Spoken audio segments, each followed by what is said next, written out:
but we have shown the country the way that we can be unified.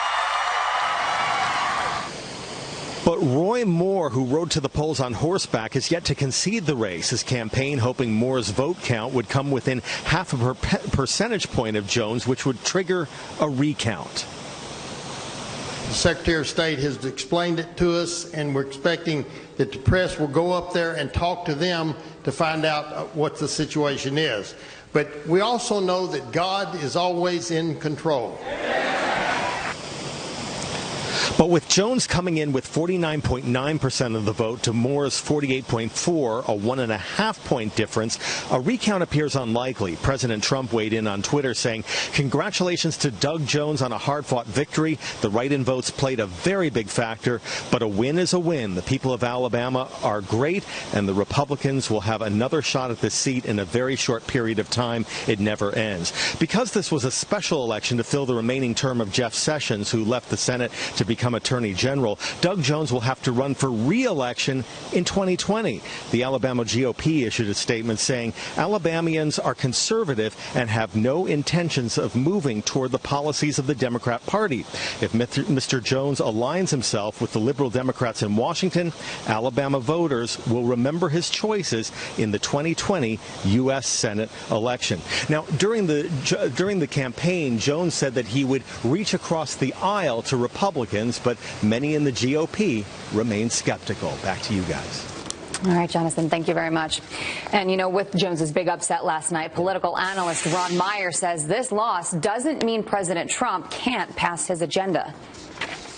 I think Doug Jones will be compelled to have to look at voting for these sorts of things. If you look at someone like a Manchin from West Virginia, a Heitkamp from North Dakota, they're really hurting themselves by not being bipartisan, by not voting with Republicans ever, especially on things like tax reform. And so he's basically, Doug Jones is a dead man walking in 2020 unless he works with Republicans. And so, in fact, the Trump agenda may not be dead. It's just he's going to, I think Doug Jones is actually going to have to work with the Trump agenda, with Republicans, in order to get anything done. And I think that's frankly a good thing to actually have some bipartisanship up here on the Hill.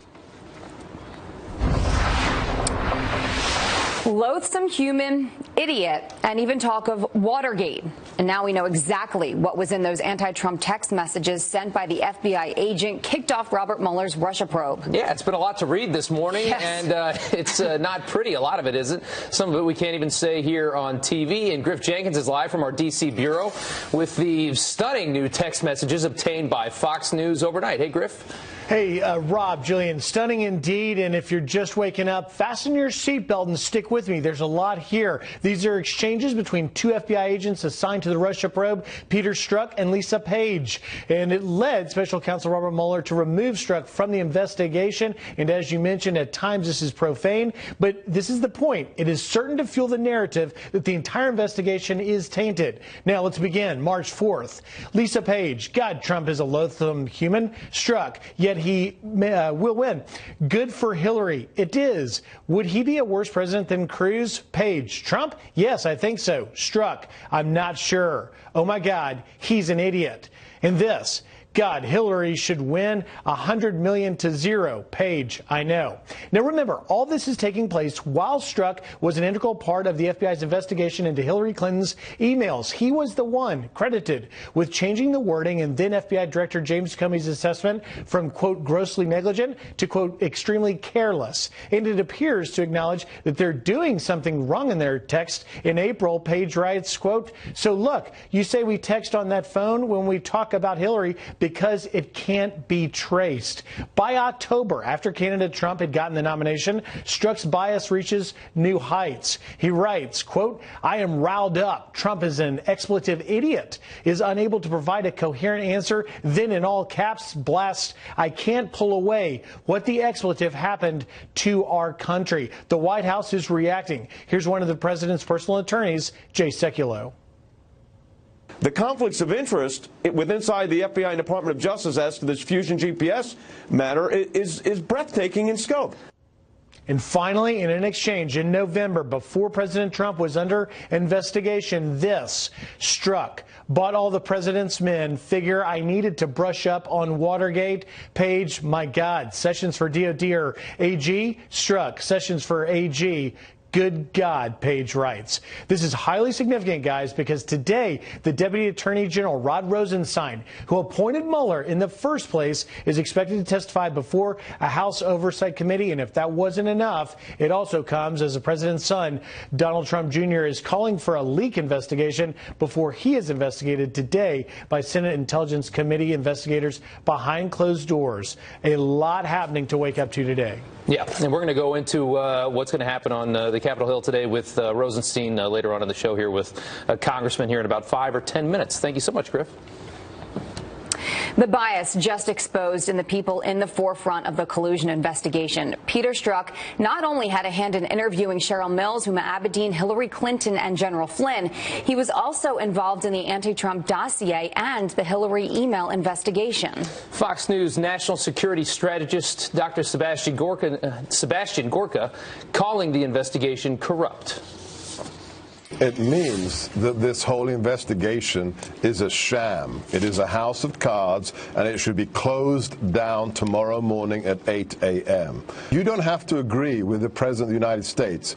I was an employee of the Department of Defense for 6 years under President Obama. I did not vote for him, but the fact is, this is a senior law enforcement official who wasn't just a bureaucrat. This was an individual who has been tasked to investigate a sitting president who, if these texts are confirmed, he agrees with the person he's texting is a loathsome individual. How does that mean you're going to investigate him? What is your axe to grind? And how are you an impartial peace officer if that is your opinion of the most senior member of our government? It is an utter outrage, Sean.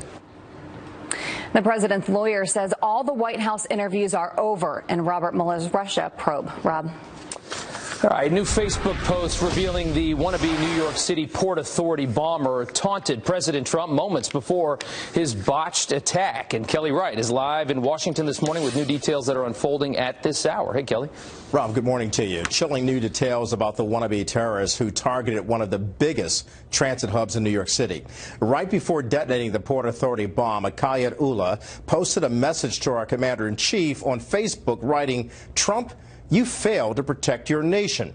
Police also found a note in his passport saying, "Oh, America, die in your rage." It comes as his family faces growing backlash over their controversial statement, chastising law enforcement for interrogating family members after the terror attack. Ex-CIA analyst and radio host Buck Sexton mocking them, tweeting this: "Sorry our son tried to blow up a lot of you on your way to work today, but the cops were kind of rude to us after that, and we want answers." Former talk show host Montel Williams also discussed it, posting on Twitter this moronic, offensive, morally indefensible statement by CARE lawyer Con Lonnie: "Just cost CARE national my support. I'm done." Ullah, who will make his first court appearance from his hospital bed today, came to Brooklyn from Bangladesh 7 years ago, thanks to the extended family chain migration program, allowing him into the U.S. simply because a relative won a visa through a lottery. President Trump vowing to put an end to it fast. The lottery system and chain migration, we're going to end them fast. Congress must get involved immediately, and they are involved immediately, and I can tell you we have tremendous support. They will be ended. The Centers for Immigration Studies reports this year 99% of the 12,000 immigrant visas were family-based. As for Ullah, he's facing several charges, including criminal possession of a weapon, supporting an act of terrorism, and making a terroristic threat. Rob? All right, Kelly, thank you so much. 11 minutes after the hour now, explosive exchanges between ex-Mueller team members just revealed as Deputy Attorney General Rod Rosenstein is set to testify today. Congressman Matt Gaetz will be there, but first he's going to join us live next with what members are demanding to know. And a call for help, the hilarious hidden message from this baby on Santa's lap that is going to make your morning. Don't go anywhere. All right, Democrat Doug Jones pulling off a huge upset in the Alabama Senate race last night, the special election. His opponent, Roy Moore, however, still refusing to concede. Here now to react is Florida Congressman Matt Gaetz. Matt, I saw you on Special Report last night. I don't know when you sleep, but last night's election, it kind of reminds you of 2016 last November with Hillary Clinton losing the unlosable race and then refusing to concede. We have that yet again. What do you make of it? Well, I echo the president's congratulations for Doug Jones. My district in Florida has a long border with the state of Alabama. And what's important to remember is that it wasn't the policies of the Republican Party or President Trump that were rejected. It was Roy Moore that was rejected. So I think the long-term lesson here isn't that Democrats are going to start rolling up victories in the Deep South. The lesson is we probably shouldn't nominate people who then admit to dating high school girls in their 30s. Yeah, and I agree with that. And let me clarify, Hillary Clinton did concede. She refused to give that concession speech, leaving everybody there at the Javits Center wondering what happened. Let's go to the numbers here. It was very tight. 49.9% for Jones, 48.4% for Roy Moore. And then you had about 22,000 write-ins of people that wanted to probably vote Republican but said, I can't vote for Roy Moore when he's under this cloud of suspicion here, as you just stated. And the write-ins, I think, made all the difference in the world, you would say, wouldn't you?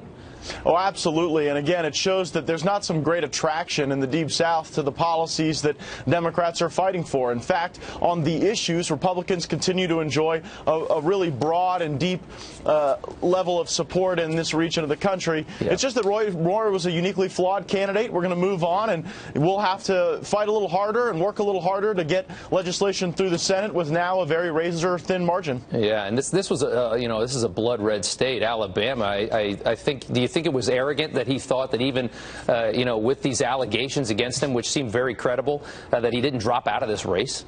Well, it's probably arrogant people that think that they can date high school girls in their 30s and get away with it. So, yeah, again, I think that this was more about Roy Moore than the policies. I think the policies that will lift people up and ensure that we've got better quality of life for all Americans are the policies that Republicans are fighting for. But this will make it harder to deliver on those promises because we've now got the slimmest of slim margins in the Senate. And my hope is that Republicans in the Senate will now work together more and actually fight to get things across the finish line and to President Trump's desk. That's what's going to help us propel to victory in a 2018 election where the map substantially favors Republicans in the Senate. Yeah, it really could force the president, at least with the Senate the way it is, to be more bipartisan. Let's go over to the developments overnight. These text messages that came out are quite juicy, I would say. And you got Rod Rosenstein heading to testify before the House Judiciary Committee today. What is it you guys are trying to get out of the Deputy AG?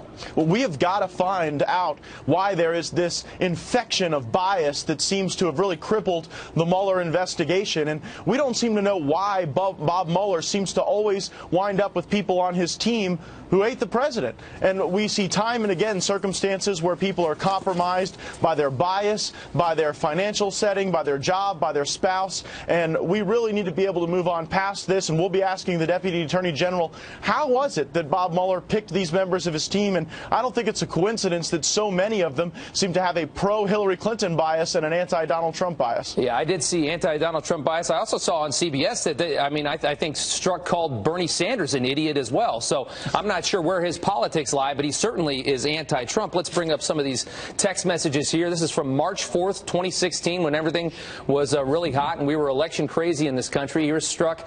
Would he be a worse president than Cruz, talking about Donald Trump? Lisa Page saying Trump? Yes, I think so. Strzok, I'm not sure. Strzok, oh my God, he's an idiot. So, I mean, this really looks bad for somebody that ends up investigating this whole thing. And as we've talked about before, Strzok was a critical part of the investigation into Hillary Clinton as well, and certainly seemed that he thought that she was the best pick for the job with the options that we had in this country. Well, you're absolutely right. And why, right after the election, before there's even a special counsel appointed, would you have these folks talking about Watergate? It's because I think the fix was in. They wanted to get a special counsel appointed not to objectively unearth facts, but to persecute this president because they didn't like him. I think we should have had a stronger vetting process to ensure that the people on Bob Mueller's team weren't like at Hillary Clinton's victory party like Andrew Weissman won, and certainly weren't people texting back and forth with their boyfriends or girlfriends about how they had a pre-existing bias against the president. Let's not forget, Strzok was also the individual that changed the wording of James Comey's exoneration statement of Hillary Clinton from grossly negligent to extremely careless. So this guy's all over these investigations, and the bias is pervasive. Yeah, it's a big story, and the texts, we're still digging through them. Thank you so much, sir, for coming on this morning. We'll talk soon. All right, we'll be right back. It was insulting. Officers outraged as anthem-kneeling Colin Kaepernick pushes his anti-cop agenda and makes a surprise visit to meet New York prison inmates. Social media fired up on this one, and Carly Shimkus is here to tell us what's being said out there. Hey, Carly. That's right. Hey, good morning, guys. Now, it was billed as an event that would bring hope and inspiration, but to Rikers Island corrections officers, it was anything but. Union leaders are outraged by Colin Kaepernick's invitation to the New York City prison, saying it would only inspire inmates to attack jail guards. Now, according to the New York Post, Kaepernick spoke to inmates about social injustice and police brutality, and while that speech was considered calm, the president of the Corrections Officers Benevolent Association said he shouldn't have been there in the first place, telling the New York Post this will only encourage inmates to continue to attack corrections officers at a time when we need more protection. Once again, corrections officers find themselves caught in Mayor de Blasio's political con game. This whole situation getting a lot of reaction on social media. Carol on Twitter says instead of being part of the solution, he is part of the problem. His visit will only empower inmates to act against staff. But I got to say, a City Hall spokesperson said that Kaepernick should be applauded for going to that prison and using his celebrity to help inspire people to change their lives. Interesting. So, controversial situation, potentially dangerous situation as well. All right, so Lindsey Vonn is reacting now to this backlash, major backlash. Yeah, well, Lindsey Vonn got political, telling CNN that she wants to represent the people of the United States, not the president, at the 2018 Winter Olympics, and that she would not accept an invitation to the White House. And yes, you are right. She is now responding to the backlash over that comment in an Instagram post saying, "My recent comments opened up my eyes as how divided we are right now. It is hurtful to read comments where people are hoping I break my neck or that God is punishing me for being anti-Trump. We need to find a way to put aside our differences and find common ground in communicating." So she is getting a lot of feedback from this. Diana on Twitter says you can't expect to bring everyone together by making a remark like that, meaning a political remark like she made last week. Messy all around. All right, let's lighten it up. Talk about this kid with Santa Claus. This is cute, right? Yeah, well, he did not shout, he did not cry, but he did take a hilarious picture with Santa Claus. Right. A woman from Maryland, a mom from Maryland, says, "We taught our baby sign language. This is the sign for help." You're welcome. What a little diplomat. He's saying, get the heck, I want off Santa's lap, but didn't want to offend Santa while who doing is this it. guy? I do have to say, this picture's from 2015, but she recently put it on Twitter, so this little boy's now 13 years old, probably not afraid of Santa anymore. Love it. I hope so. All right, Carly, thanks. Thanks a lot. President Trump making good on his campaign promise to take out terror. America is being respected again abroad, and we are taking care of our citizens at home. But a new article claims the New York City subway attack is proof ISIS is evolving. Rebecca Heinrich says this is exactly why the president's extreme vetting system is needed. She's live next. And 'tis the season for Grinches. Muslim students at a Catholic university complaining Christmas is getting too much attention. Stay tuned. Good morning to you and welcome back. President Trump promising to make America safe again by taking out terrorists here at home and overseas. America is being respected again abroad, and we are taking care of our citizens at home. We're going to take care of this country for our children and our grandchildren and our great-grandchildren, and we're not going to let people come into our country who are going to destroy our country. But one headline claims the New York City subway attack proves the threat of ISIS is not going away, but it is evolving. So what can the president do to obliterate the terror group once and for all? Hudson Institute senior fellow Rebecca Heinrichs joins us live now. Good morning, Rebecca. Thanks for being here. Do you agree that ISIS and the terrorist attacks here in this area are going to be evolving? Well, you know, the enemy is adapting, and so it's not an exaggeration to say that President Trump really has unleashed the U.S. military to go and defeat ISIS abroad. That is happening. Our military has been very successful in crushing ISIS in Iraq. But it's always going to be the goal for the enemy to attack Americans here at home, and so they're going to adapt, which is why now, in addition to fighting ISIS, where there still are pockets abroad and making sure that they don't establish other footholds in other regions, we have to be very vigilant here at home. And that means we have to have extreme vetting. It means we actually have to, you know, really make sure that it's not enough just that people who want to come here don't have criminal records. We have to make sure that they're going to be able to assimilate and, you know, that they love Americans, that they want to be here, and they're going to be peaceful. That's going to be important. And we have to have a strong surveillance program around these areas where we have seen pockets of dangerous activity around particular mosques, et cetera. It's going to be a multi-pronged approach. But how do you get people to get on board with that line of thinking, to be able to have that surveillance and do these things that you're talking about? Because a lot of people are against it. A lot of people are against it, but you have to educate people about what is constitutional, what it's not. A lot of people think that simply because they're uncomfortable that that's unconstitutional or unlawful, and that's simply not true. The Constitution is not a suicide pact. We don't have to allow people who wish harm on Americans to be living among us. And so, you know, law enforcement has to be able to get into those communities, establish trust there. And, you know, a lot of these terrorists who become radicalized over time, they have indicators that they're becoming radicalized. And so friends and family have to be willing to go to law enforcement and let them know that, look, this guy is becoming radicalized. He was peaceful a couple years ago, and now he's watching ISIS propaganda videos. So there needs to be these stronger ties within these communities with law enforcement if we're really going to nip this thing in the bud and prevent these guys from committing terrorist attacks. You know, this can happen anywhere. This can happen in any city, any big city, any place in America. But specifically, we're talking about New York right now because look at the last 6 weeks. You saw Halloween, you saw that terrorist attack, and you saw what happened earlier this week. Okay, that's 2 in a matter of 6 weeks. Both of those men would not have been in this country had it not been for the lottery system, chain migration. What is your message for the people of America? You know, we just we can't be naive. We are a generous, compassionate country, but it is not compassionate to allow our own citizens to remain vulnerable to these kinds of attacks. So, you know, nobody is entitled to be here. It is a privilege to be in the United States of America. It's a privilege to be an American citizen, and so we really have to pay attention to our borders and know who's going to be here and make sure that those who are here don't wish us harm and are here to be peaceful, productive members of society.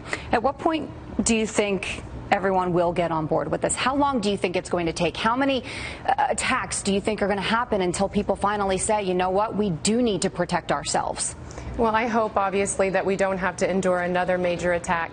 But there are changes that are being made slowly. I think that President Trump was elected because he has properly identified the threat, and so his base certainly realizes it, and a lot of other Americans who supported him understand that we are under attack and that this threat is real. And it just takes, you know, a constant public education. And unfortunately, it does take some thwarted attacks and other attacks to wake people up. But we are making progress, and, you know, again, I'm very supportive of what the president's doing to educate people about what it means to be here lawfully, and also to make sure that we are properly vetting people. Again, I just want to reiterate, it's not enough that you just don't have a criminal record. A lot of these countries that they're coming from don't even have a proper vetting process. You actually have to demonstrate qualities that demonstrate that you can be here peacefully and productively. Rebecca Heinrichs, thank you so much for joining us this morning, and I think we all hope we don't have to deal with any more attacks.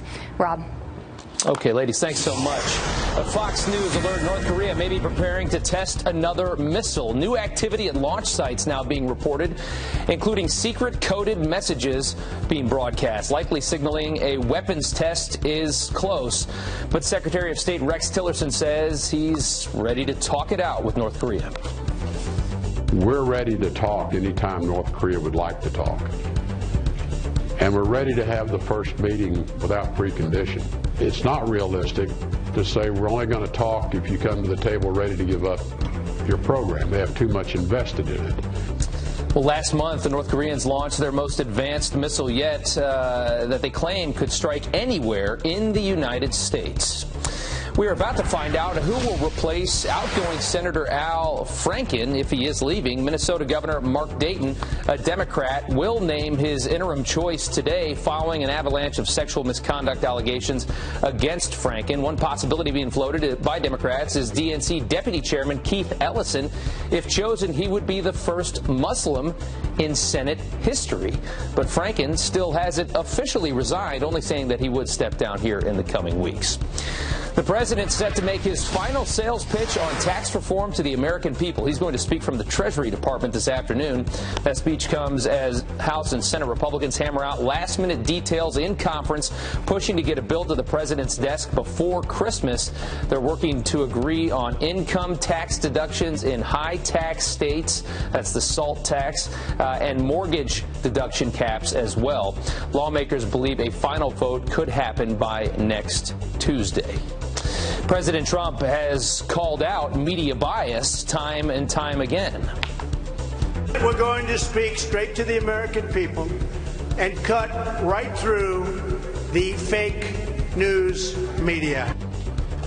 Well, now he's got some numbers that help improve his point. 90% of coverage on ABC, NBC, and CBS about President Trump is negative. This is according to a new study from the Media Research Center, which also found out that 1,228 statements, only 100 out of that many statements, only 105 of them were positive about President Trump. So there you have it. Jillian.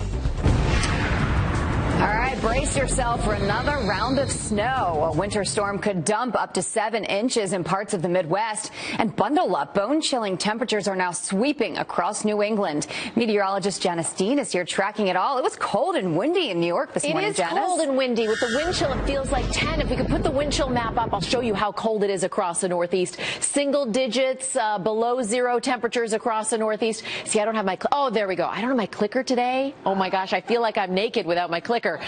So Omar there in the control room is helping me with my maps. Thank you, Omar. All right, here's the current wind chill. 5 in Cleveland is what it feels like. Actually, it feels like 6 here in New York. It's getting colder as we speak. 20 in Minneapolis, 30 in Memphis. It feels like 20 in Atlanta, Georgia, and 41 in New Orleans. So the bottom line is it's cold outside. Now let's look at your today highs. Omar, will you do me the honors and put weather 8 up there for me? There. Nicely done. Excellent work, Omar. Okay, northern Rockies, that's where we're going to see the snow. Yes, across the Great Lakes in the Midwest, we're going to see this Clipper system move through. Here in New York City, we actually might get a little blast of snow tonight, overnight tonight, but it'll be a quick one. Still very cold, though, in the Northeast. Not bad, right?